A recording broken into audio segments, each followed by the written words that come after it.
continuando a nossa sequência de estudos na Palavra do Senhor no livro de Apocalipse. Então convido a todos para abrirem suas Bíblias em Apocalipse, capítulo 16, para a sequência do nosso estudo.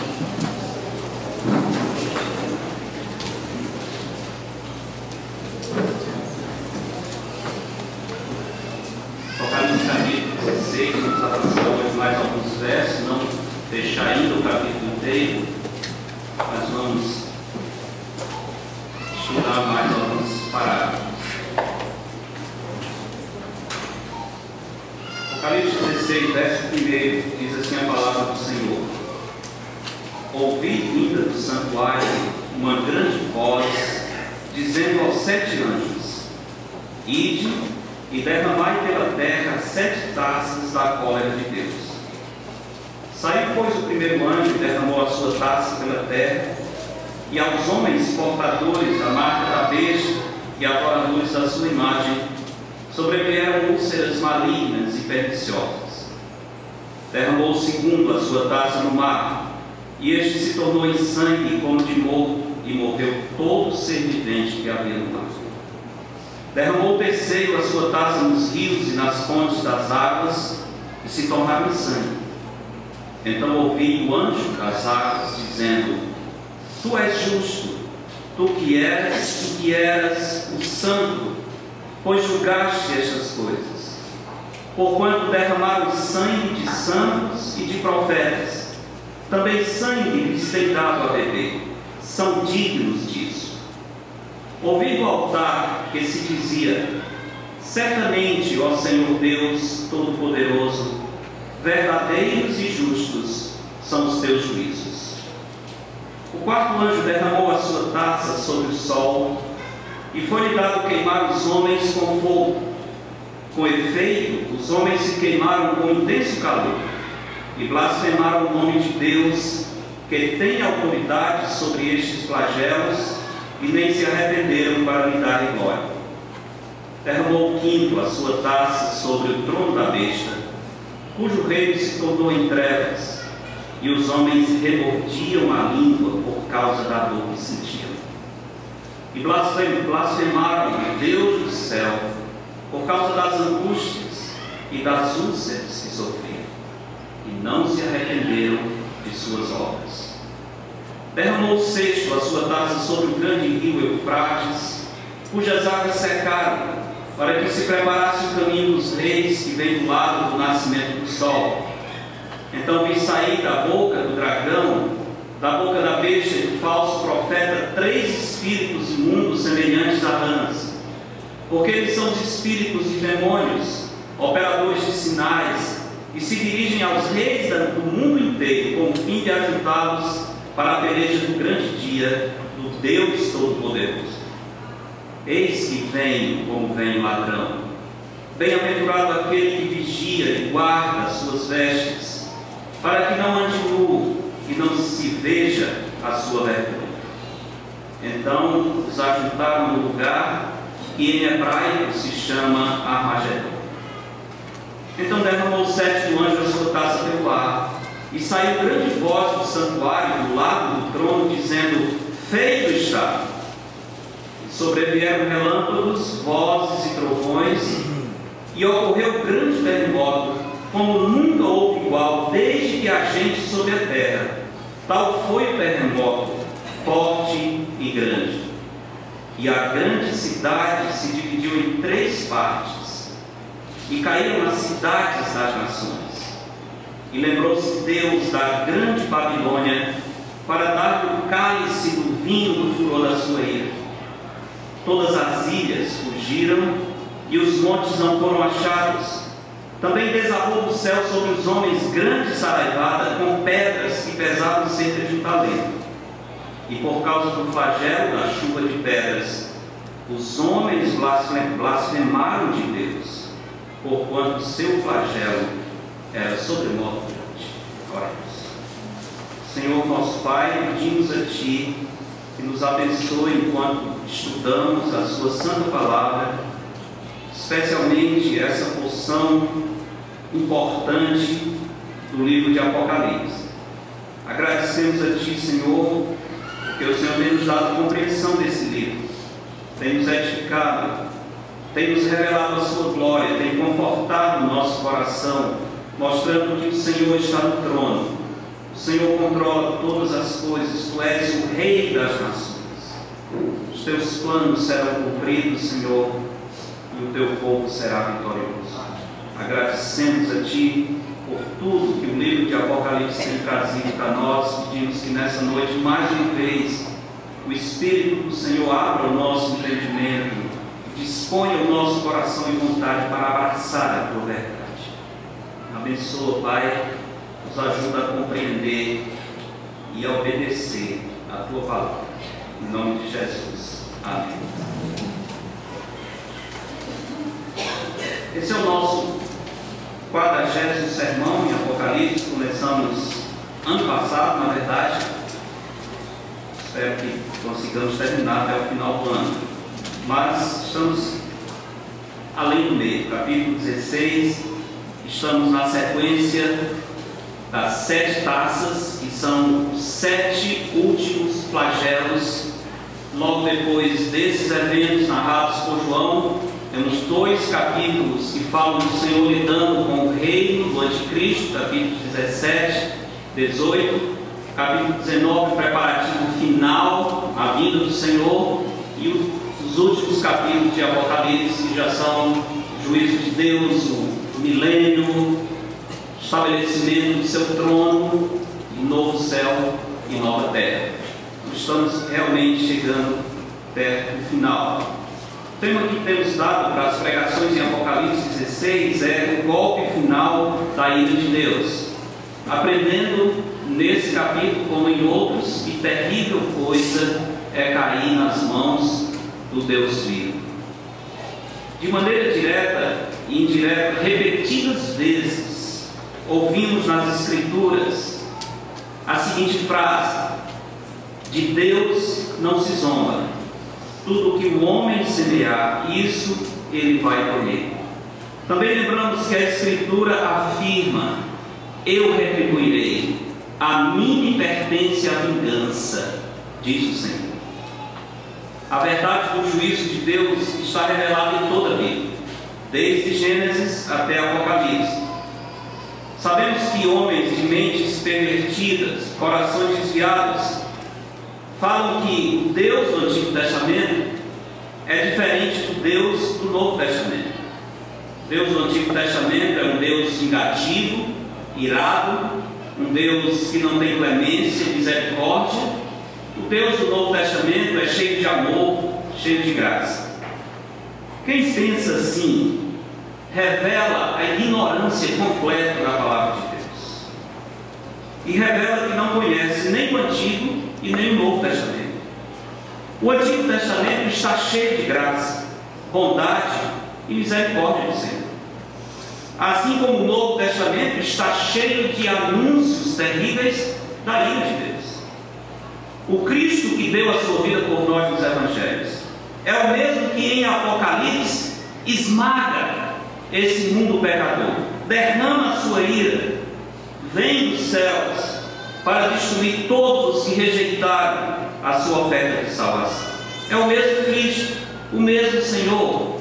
É que nos Evangelhos ele veio para morrer, em Apocalipse ele vem para reinar, ele vem para ser juiz de toda a terra, para reger as nações com vara de ferro. Mas é o mesmo Cristo. Se lembrarmos da mensagem dos livros proféticos, um detalhe que muitas vezes as pessoas esquecem é o seguinte: nos livros proféticos, em geral, os falsos profetas nunca falam da ira de Deus, nunca falam do juízo do Senhor. Pelo contrário, eles estão sempre anunciando dias melhores. Eles não confrontam o pecado, eles não colocam as pessoas ante a ira de Deus. Eles destroem essa parte importante do ser de Deus, que é a sua santa ira. Para ser santo, Deus tem que se irar contra o pecado. Para ser santo, o Senhor precisa tomar providências diante da injustiça. Mas os falsos profetas, como diz o profeta Jeremias, eles estão sempre dizendo: paz, paz, quando não há paz. Curam superficialmente a ferida do meu corpo. Não existe mensagem mais cruel do que aquela que não avisa aos pecadores que o salário do pecado é a morte, e que o único meio para livrar-se da morte é pelo dom gratuito de Deus, que é a vida eterna em Cristo Jesus. Tenho visto pessoas que fogem do livro de Apocalipse com medo da ira de Deus, preferem não estudar. Deveria ser o contrário. Se esse livro tem uma mensagem assustadora, se tem algo nele que nos faz tremer e antecipa dias difíceis, nós deveríamos querer conhecer essa mensagem. O que é que tem desse livro que assusta as pessoas?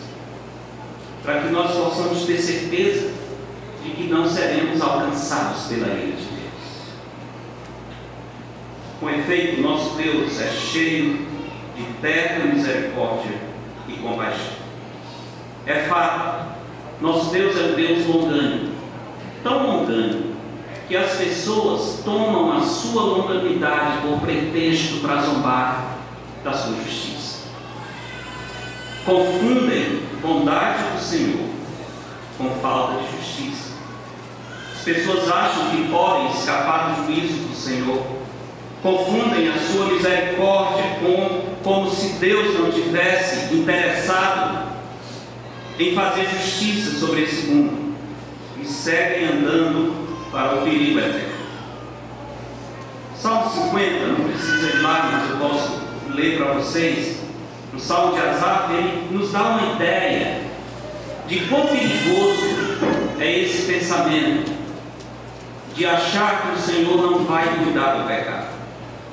Verso 21, o Senhor falando pelo salmista diz: tens feito estas coisas e eu me calei. Pensavas que eu era teu igual, mas eu te admirei e porei tudo à tua vista. Considerai, pois, isto, vós que esqueceis de Deus, para que não vos despedace sem haver quem vos livre. Pensavas que era teu igual porque eu não tomei a providência, mas eu não sou. Eu sou Deus, e no tempo certo eu lidarei com cada injustiça, com cada pecado. Nosso texto, como eu disse, nos fala de quão terrível é cair nas mãos do Deus Todo-Poderoso. Já tivemos a oportunidade de estudar até o verso 3, os dois primeiros flagelos que são representados pelo derramamento dessas taças. O terceiro flagelo está no verso 4 a 7, mostra mais uma vez o avanço da ira do Senhor. O verso 4 diz: derramou o terceiro anjo a sua taça nos rios. Já expliquei para os irmãos que o verbo derramar descreve uma ação rápida, instantânea. Uma diferença entre as 7 taças dos selos e das trombetas é que os juízos das taças são repentinos, não tem intervalo, é quase tudo acontecendo ao mesmo tempo. Os homens estão saindo de uma situação muito difícil. Antes que eles se recuperem, o Senhor manda outro juízo terrível, e as coisas acontecem imediatamente. O verbo derramar traz essa ideia. Não é um gotejar, é um despejar repentino da ira do Senhor. Verso 4 então diz: derramou o terceiro a sua taça nos rios e nas fontes das águas. Lembrando que o segundo flagelo mencionou o anjo derramando a sua taça no mar, e vimos que o mar todo se torna como sangue, e que toda criatura viva nos oceanos vão morrer. Só isso já é algo terrível. Bem, mas tem os rios aí, tem as fontes de água que nós podemos saciar a sede. Não vai ser assim. O mar vai se transformar em água venenosa como sangue, mas todos os rios e fontes de água também serão atingidos. Imagina isso. Imagine o desespero desse mundo quando descobrirem que não existe uma só fonte de água que não esteja contaminada e envenenada. Será algo terrível. Mas o texto diz: desceu e derramou a sua taça nos rios e nas fontes das águas, e se tornaram em sangue. O mesmo juízo que veio sobre o mar, no segundo flagelo, agora vem sobre os rios. É um juízo terrivelmente assustador. O que o texto mostra é que nesse momento o suprimento de água, que já era escasso por causa do juízo da trombeta, lembra-se que na terceira trombeta 1/3 dos rios e fontes de águas foram contaminados. A água já é escassa nesse período, já não tem abundância, e agora esse pouco que tem vai ser contaminado. Lembra-se que no capítulo 7 de Apocalipse, verso 1, temos uma informação sobre os ventos. Depois disto, vi 4 anjos em pé nos 4 cantos da terra, conservando seguros os 4 ventos da terra, para que nenhum vento soprasse sobre a terra, nem sobre o mar, nem sobre árvore alguma. Todas as fontes de água envenenadas, o mar transformado em sangue, nenhum vento soprando sobre a terra. Capítulo 11 fala que durante o ministério das 2 testemunhas, eles oraram para que não chovesse, e durante todo o tempo que eles estiveram na terra, foi uma tremenda seca. Não tem água no mar, não tem água nos rios, não tem vento, não tem chuva. Tudo isso causa esse cenário o pior possível. Sem ventos para mover as nuvens e manter o equilíbrio climático, uma consequência imediata é que o ciclo da água vai ser interrompido ou estável. Se o ciclo da água vai ser interrompido, consequentemente não tem chuvas, não tem nuvens carregadas. Será verdadeiramente algo desesperador. Mas o verso 5 diz: então ouvi o anjo das águas dizendo. Interessante essa expressão, o anjo das águas. Várias vezes em Apocalipse nós temos anjos aparecendo como sendo responsáveis por alguns elementos da natureza. Por exemplo, vimos no capítulo 7 agora os 4 anjos que tomam conta dos ventos. Aqui nós temos o anjo responsável pelas águas. No capítulo 14, verso 18, João fala do anjo responsável pelo fogo. 14, 18 diz: saiu ainda do altar outro anjo, aquele que tem autoridade sobre o fogo. Anjos sendo usados por Cristo para controlar os elementos da natureza nesse período.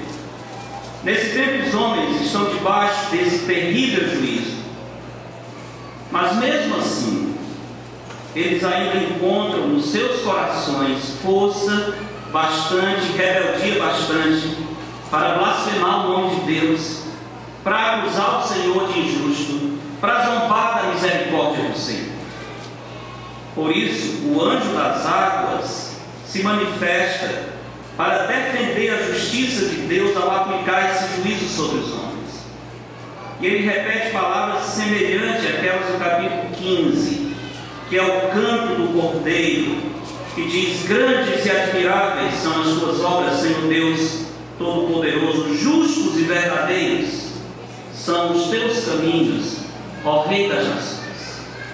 Durante a tribulação, especialmente nesse final, o nome de Deus será blasfemado, porque os homens dirão que Deus não é justo. Eles sabem que Deus é responsável, e eles levantam-se contra o Senhor para dizer que não é justo, que o seu castigo é muito além do que eles merecem, assim como muitos hoje dizem que não é justo o Senhor condenar ninguém ao inferno. A eternidade do inferno é um castigo grande demais para alguns poucos anos de pecado. Não sabem o que significa pecado. Não têm noção do efeito terrível, da afronta que o pecado representa diante do nosso bom Deus, que nos criou, que nos sustenta e que nos ama. Deus é justo. Essa é uma mensagem de toda a Escritura. Deus é justo. Quando Ele derramar a sua ira sobre a terra, Ele estará dando à terra exatamente o que os homens merecem. Exatamente o que eles merecem.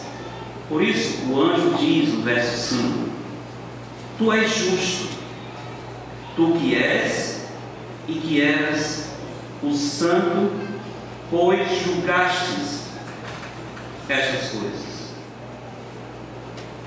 Tu és justo. O anjo defende a justiça do Senhor. Interessante a expressão tu que és e que eras. Está faltando uma parte que aparece várias vezes. Já no capítulo 1, o que era, o que é e o que há de vir. Várias vezes nós vemos. Aqui não tem o que era e o que é, porque não tem o futuro, porque ele já está vindo, porque o Senhor está à porta. Esse é o final da tribulação. Então o livro não fala mais do que há de vir, o Senhor já está vindo. É aquele que era e que é o Deus Santo, que está julgando de maneira exemplar e justa esse universo. Por que o anjo diz que o Senhor é justo a respeito desse terrível juízo? Verso 6 ele explica: porquanto derramaram sangue de santos e de profetas, também sangue lhes tem dado a beber, são dignos disso. Vemos em Apocalipse dos seguidores da besta, do falso profeta, ao receberem esse terrível juízo, blasfemarem o nome do Senhor, eles estavam recebendo exatamente o que eles merecem. Por quê? Porque o mundo vai beber sangue como retribuição do sangue que foi derramado. Ao longo de toda a história, sangue de profetas, de servos do Senhor, de justos, foi derramado. Mesmo em Apocalipse, nós temos vários momentos em que o martírio alcança o povo de Deus. Capítulo 6, por exemplo, Apocalipse 6, verso 9 diz: quando ele abriu o quinto selo, vi debaixo do altar as almas daqueles que tinham sido mortos por causa da palavra de Deus e por causa do testemunho que sustentavam. Clamaram em grande voz, dizendo: até quando, ó soberano Senhor, santo e verdadeiro, não julgas nem vindas o nosso sangue dos que habitam sobre a terra? Temos aqui os mortos por causa da palavra de Deus e do testemunho de Jesus. Capítulo 7, verso 9.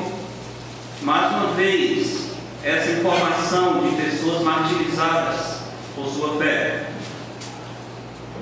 Capítulo 7, verso 9 diz: depois destas coisas vi, e eis grande multidão que ninguém podia numerar, de todas as nações, tribos, povos e línguas, em pé diante do trono e diante do Cordeiro, vestidos de vestiduras brancas, com palmas nas mãos, e clamavam em grande voz, dizendo: ao nosso Deus que se assenta no trono e ao Cordeiro pertence a salvação. Todos os anjos estavam de pé rodeando o trono, os anciãos, os quatro seres viventes, e adoraram. E ante o trono se prostraram sobre o seu rosto e adoraram a Deus, dizendo: amém.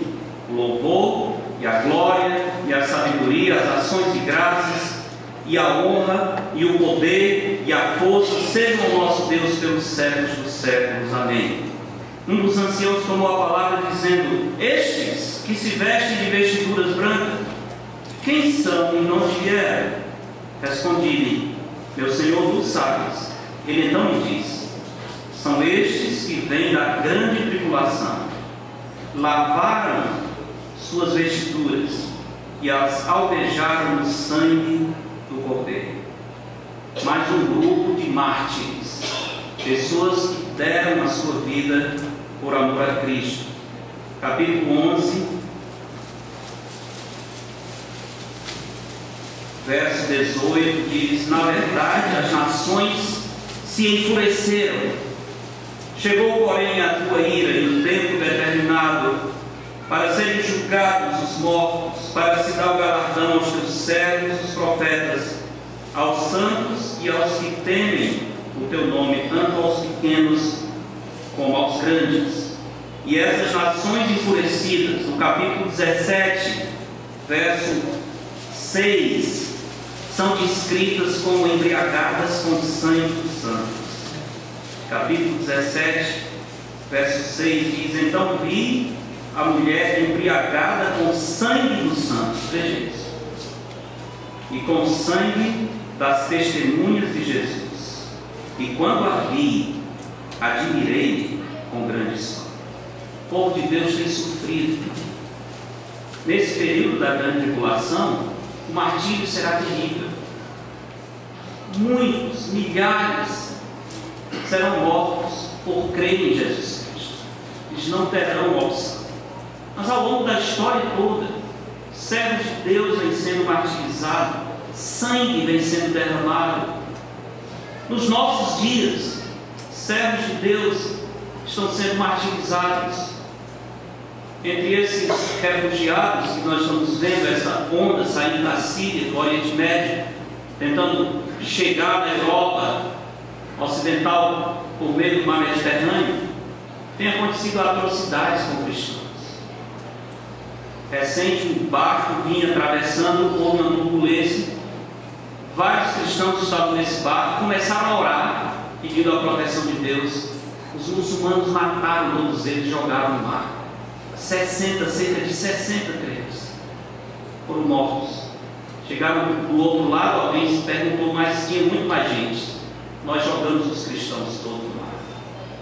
Até hoje, nesse momento, servos de Deus estão dando a sua vida por amor a Cristo.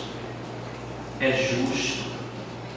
justo que esse mundo experimente a ira de Deus e a vingança do Senhor, por causa de todas as atrocidades, todo o sangue inocente que foi derramado nesse mundo. É exatamente isso que o anjo está dizendo. Por que eles vão beber sangue dos rios transformados em sangue? Porque derramaram sangue de santos e de profetas, também sangue lhes tem dado a beber. São dignos disso. Nosso Senhor Jesus Cristo, que também experimentou o martírio na mão dos pecadores, falou aos judeus sobre a breve e terrível vingança do sangue de todos os mártires do Antigo Testamento. Em Mateus capítulo 23, o Senhor Jesus anuncia o juízo, a vingança do Senhor por todo o sangue dos seus servos que havia sido derramado. Veja Mateus 23, pouco antes da morte de Cristo, falando aos escribas e fariseus. No verso 29, o Senhor diz: ai de vós, escribas e fariseus hipócritas, porque edificais os sepulcros dos profetas, adornais os túmulos dos justos, e dizeis: se tivéssemos vivido nos dias de nossos pais, não teríamos sido cúmplices do sangue dos profetas. Assim, contra vós mesmos, testificais que sois filhos dos que mataram os profetas. Enchei vós, pois, a medida de vossos pais. Bebe o cálice do Senhor. Jesus está dizendo, está quase transbordando, e vocês estão enchendo. Serpentes, raça de víboras, como escapareis da condenação do inferno? Por isso, eis que eu vos envio profetas, sábios e escribas. A uns matareis e crucificareis, a outros açoitareis nas vossas sinagogas e perseguireis de cidade em cidade, para que sobre vós recaia todo o sangue justo derramado sobre a terra, desde o sangue do justo Abel, em Gênesis 4, até o sangue de Zacarias, filho de Baraquias, a quem matastes entre o santuário e o altar. Em verdade vos digo que todas estas coisas hão de vir sobre a presente geração. O mundo merece o juízo que estará recebendo. Não há nenhuma injustiça da parte do Senhor. O autor aos Hebreus, no capítulo 10, explica o que é reservado para aqueles que rejeitam a oferta de salvação. Hebreus 10, verso 26 diz: porque se vivermos deliberadamente em pecado, depois de termos recebido o pleno conhecimento da verdade, já não resta sacrifício pelos pecados. Pelo contrário, certa expectação horrível de juízo e fogo vingador, prestes a consumir os adversários. É exatamente isso que nós estamos vendo em Apocalipse. Voltando para Apocalipse 16, verso 7, a última parte da fala do anjo diz: ouvi do altar que se dizia: certamente, ó Senhor Deus, Todo-Poderoso, verdadeiros e justos são os teus juízos. Expressão no início do verso 7, vozes do altar. Quem são essas vozes? Que altar é esse? São as mesmas vozes do capítulo 6. São aqueles que lá no capítulo 6 estão clamando ao Senhor e dizendo: até quando, soberano Senhor, não vingas nem julgas o nosso sangue dos habitantes da terra? O Senhor vai responder de maneira parcial ao longo do livro, mas aqui a resposta é plena. Aqui o Senhor está dizendo aos seus servos: eu estou vingando completamente o sangue de vocês. O Senhor está respondendo às orações dos seus servos mártires que esperam o juízo do Senhor. E esses mártires aqui estão afirmando: verdadeiros e justos são os teus juízos. Eles, mais do que ninguém, sabem o que sofreram. Eles sabem como foram perseguidos e mortos nas mãos dos homens. E olhando o juízo de Deus de uma perspectiva vantajosa, porque eles olham do céu, eles veem a ira de Deus caindo sobre o mundo, eles dizem: Senhor, tu és justo, os teus juízos são justos, o Senhor está agindo com equidade. Eles fizeram isso conosco, eles merecem receber a justa retribuição.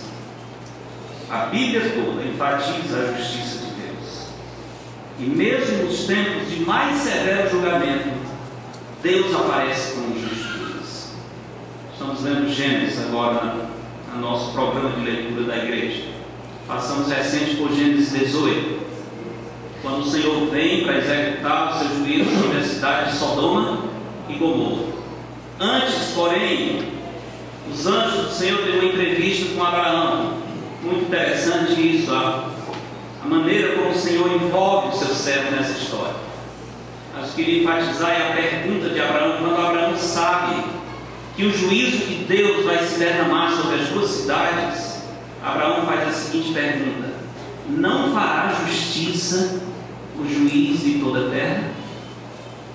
E a resposta já está nela: sim, ele fará justiça. O Senhor não faz nenhuma injustiça. Lembra do Salmo 19, muito conhecido, que diz: o temor do Senhor é límpido e permanece para sempre. Os juízos do Senhor são verdadeiros e todos igualmente justos. Não há injustiça em nenhum dos juízos do Senhor. Essa é a mensagem do terceiro flagelo, irmãos, e também uma mensagem que fala aos nossos corações, porque nós estamos vendo aqui o Senhor tratando da injustiça que foi feita contra os seus servos, o Senhor retribuindo. Nós estamos vendo esses recebendo um juízo severo, porque eles maltrataram os servos do Senhor. isso nos traz uma lição muito importante. A mim me pertence a vingança. O Senhor vai tratar. Nós não precisamos nos vingar com as nossas mãos. Nós não precisamos ficar amargurados. Nós não precisamos planejar retribuição. A mim me pertence a vingança. O Senhor, no seu tempo, vai julgar cada um. Confie em Deus. Descanse no Senhor. Não fará, porventura, justiça o juiz de toda a terra? Fará. Se ele vai fazer, entregue a Deus. Sempre lembro da maneira como o mundo pensa. Enquanto as pessoas têm recursos e podem agir, enquanto podem lançar mão de alguns amigos, da lei, do sistema de justiça, eles acham que alguma coisa pode acontecer. Quando não tem mais o que fazer, então recebem o conselho: entregue a Deus. Entregue a Deus. E essa expressão, com essa expressão, a pessoa já está dizendo: é causa perdida. É causa perdida. Entregue a Deus, porque se entregasse a um homem, podia acontecer alguma coisa. Como não tem o que fazer, se contente em ter perdido a sua causa. Entregue a Deus. Não é assim, meus irmãos. Quem entrega ao Senhor, entrega nas mãos do justo juiz.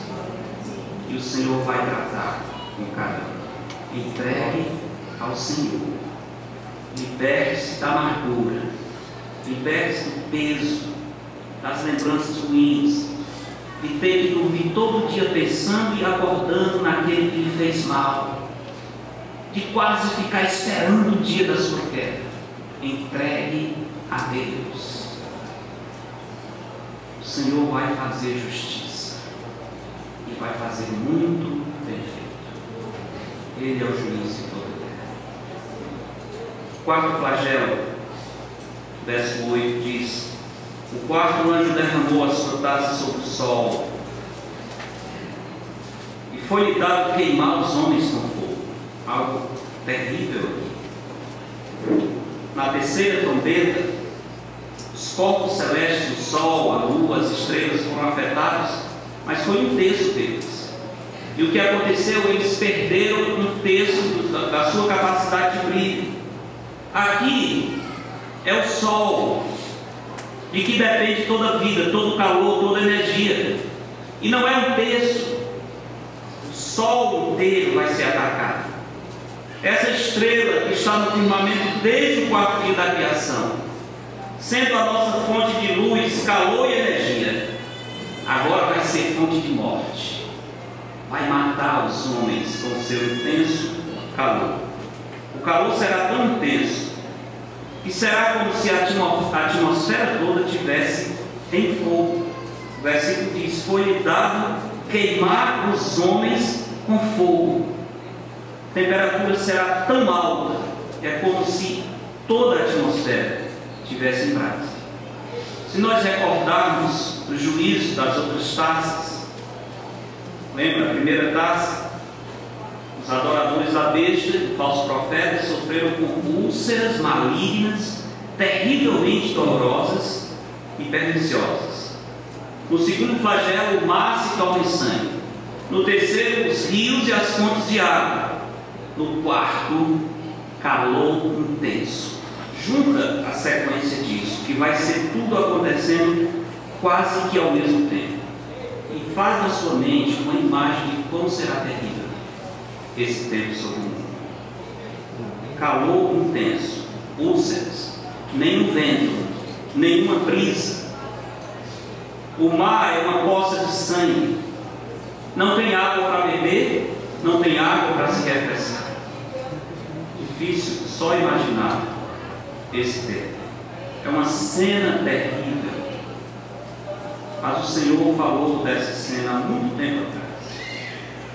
Veja o que o profeta Isaías diz, no capítulo 24, ele diz: a terra será de todo devastada e totalmente saqueada, porque o Senhor é quem proferiu esta palavra. A terra pranteia e se murcha, o mundo enfraquece e se murcha, enlanguecem os mais altos do povo da terra. Na verdade, a terra está contaminada por causa dos seus moradores. Porquanto transgridem as leis, violam os estatutos, quebram a aliança eterna. Por isso a maldição consome a terra, e os que habitam nela se tornam culpados. Por isso serão queimados os moradores da terra, e poucos homens restarão. Está em Isaías 24, 3 a 6. Outra consequência do calor intenso será o aumento do nível dos mares, por causa do derretimento das calotas polares, naturalmente.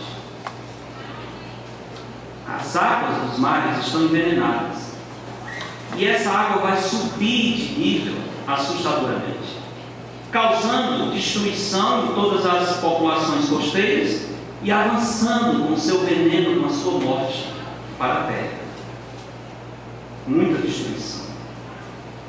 Agora, diante de castigos tão severos, o que nós deveríamos esperar dos homens? Não seria o arrependimento? Especialmente quando o texto diz que eles sabem que é a mão de Deus que está trazendo esse juízo.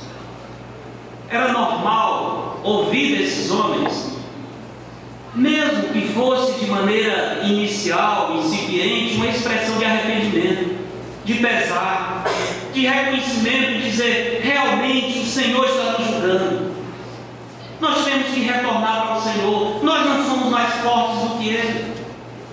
Era o que devia acontecer, mas não é o que acontece. Não é o que acontece. Observe a reação dos homens. Verso 9 diz: com efeito, os homens se queimaram com um intenso calor e blasfemaram o nome de Deus, que tem autoridade sobre estes flagelos, e nem se arrependeram para lhe darem glória. Até aqui em Apocalipse, somente uma pessoa foi dito blasfemando. Foi o anticristo. Capítulo 13, verso 1 diz: vi emergir do mar uma besta, falando do anticristo, que tinha 10 chifres e 7 cabeças, e sobre os chifres 10 diademas, e sobre as cabeças nomes de blasfêmias. Agora olha o verso 5 do mesmo capítulo. Foi-lhe dada uma boca que proferia arrogâncias e blasfêmias, e a autoridade para agir 42 vezes. E abriu a boca em blasfêmias contra Deus, para lhe difamar o nome, e difamar o tabernáculo, a saber, os que habitam no céu. Ninguém em Apocalipse tinha blasfemado a Deus. Tem coração duro, tem a teimosia, a rebeldia, mas blasfemar diretamente, só o anticristo tinha feito. Quando chegamos no quarto flagelo, os homens estão blasfemando o Senhor. Ou seja, o caráter do anticristo está sendo revelado neles. Eles são adoradores do anticristo, a besta. E aqueles se aliam com o inimigo de Deus. Não se arrependem, não somente não se arrependem, blasfemam o santo nome do Senhor. Os homens mostram que estão prontos para seguir o seu líder, o anticristo, e manifestam o mesmo caráter. O juízo de Deus, meus irmãos, tem 2 propósitos. Pelo seu juízo, o Senhor acorda os pecadores, chamando-os ao arrependimento, mas quando isso não acontece, o juízo de Deus endurece o coração dos pecadores e os prepara para a perdição eterna. Foi assim que aconteceu com o faraó.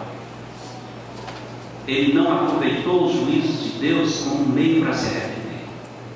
Pelo contrário, ele ia endurecendo o coração, ficando cada vez mais autônomo, cada vez mais rebelde. Chega um ponto em que o Senhor usa o seu juízo para endurecer o coração do faraó, e não tem mais caminho de arrependimento. Quando os homens rejeitam o arrependimento do Senhor, o juízo vai servir para endurecer os seus corações. Verso 10, sexto, quinto flagelo. Derramou o quinto a sua taça sobre o trono da besta. Aqui o Senhor vai intensificando o seu juízo. Agora ele não está atacando os rios, o mar, os homens, o sol, ele vai atacar diretamente o anticristo. Ele vai mostrar agora para o anticristo, como ele já sabe, mas o Senhor vai mostrar agora, agindo diretamente, quem é o rei das nações, quem é que manda nesse universo. Será um golpe para envergonhar o anticristo, o falso profeta e o diabo, e o mundo inteiro vai saber quem é soberano. O trono da besta se refere ao domínio do anticristo. O verso diz: derramou o quinto a sua taça sobre o trono da besta. Alguns duvidam, têm algumas dúvidas quanto ao que significaria esse trono. Se seria o trono físico onde o anticristo estaria sentado, se falaria, por exemplo, da cidade, do local, da capital do seu reino, mas eu creio que está falando do domínio do anticristo, porque o que o Senhor vai fazer vai afetar a terra toda. Satanás é o príncipe deste mundo. Ele deu o seu trono para o anticristo. Então podemos ter certeza de que na verdade esse é mais um juízo que não somente ataca o trono da besta, mas afeta todo o mundo. Interessante notar que aqui o resultado vai ser trevas. A continuação do verso 10 diz: cujo reino se tornou em trevas, e os homens remordiam a língua por causa da dor que sentiam. Primeiro, o intenso calor, depois, trevas. Dizem os estudiosos do universo que esse é o caminho de uma estrela quando está morrendo. Primeiro, ela aumenta muito o seu núcleo e libera muito calor, muita luz, muita energia, mas em seguida ela começa o processo de morte. Talvez é isso que o Senhor está mostrando aqui: o sol crescendo, ferindo o mundo com intenso calor e depois começando o processo de morte, mas ainda liberando muito calor, porque o texto diz que os homens remordiam a língua por causa da dor que sentiam, blasfemaram o Deus do céu por causa das angústias e das úlceras que sofriam, não se arrependeram de suas obras. Além de todos os terríveis flagelos até aqui, nesse momento o Senhor acrescenta trevas. O desconforto e as dores são intensas. Os homens, o texto diz, morderão as suas línguas. O verbo morder, o tempo verbal, indica que eles farão isso continuamente e prolongadamente. Por que morderão as suas línguas? O texto diz que é por causa da dor. É uma forma de tirar a angústia da dor, mordendo a língua. Continuamente, com força. Com certeza, estavam sangrando. Vai ser uma cena horrível. Sangrando por causa da língua cortada. Mas, por incrível que pareça, essa mesma língua mordida, sangrando, ainda vai blasfemar do Senhor. Dureza de coração. Não se arrependem, o texto diz: blasfemaram o Deus do céu por causa das angústias e das úlceras que sofriam, e não se arrependeram das suas obras. Interessante que na Bíblia as descrições do inferno sempre falam de um lugar onde tem treva, calor e terríveis dores. Treva, calor e dores terríveis, onde há dores e ranger de dentes. É assim que a Bíblia fala. Aqui no final da tribulação, parece que os homens estão experimentando o inferno antecipadamente, antes da morte. Trevas, calor e dores terríveis. Com duas diferenças. Enquanto os homens ainda estão vivos, eles podem se arrepender. Depois da morte não existe essa possibilidade. Depois da morte segue-se o juízo. A segunda diferença é: sofrimento do inferno é muito pior do que esse descrito aqui em Apocalipse. É muito pior do que tudo que temos visto. Aqui temos a última referência em Apocalipse, a recusa dos homens em se arrepender. Interessante. Daqui para frente não fala mais dos homens sequer pensar em arrependimento. Esses flagelos são a última oportunidade que o Senhor está dando para eles. Daqui para lá está selado o seu destino eterno, infelizmente. 5 primeiras taças de juízo são o chamado final de Deus ao arrependimento. A possibilidade se fecha aqui. É extremamente perigoso recusar a misericórdia do Senhor e os apelos de Deus para a salvação. Meus irmãos, duas coisas para concluir, duas aplicações práticas desse texto. Primeiro, confie no juízo de Deus. Confie no juízo de Deus. O Senhor Jesus Cristo diz: bem-aventurados sois quando por minha causa vos perseguirem e mentindo disserem todo mal contra vós. Regozijai-vos, porque é grande o vosso galardão nos céus, porque assim perseguiram os profetas que foram antes de nós. A mim me pertence a vingança.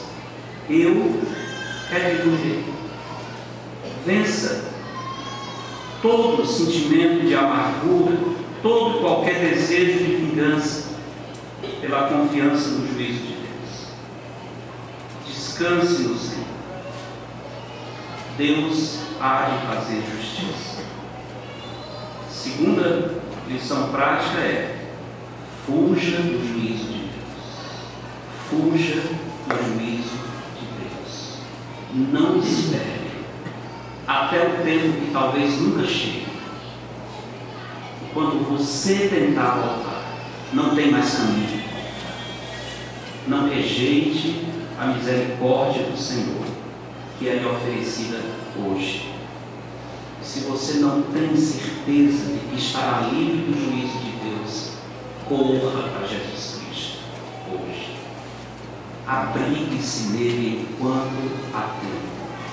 Não espere o juízo do Senhor. Senhor nosso Pai, que a Tua palavra seja aplicada e transforme as nossas vidas para a Tua glória.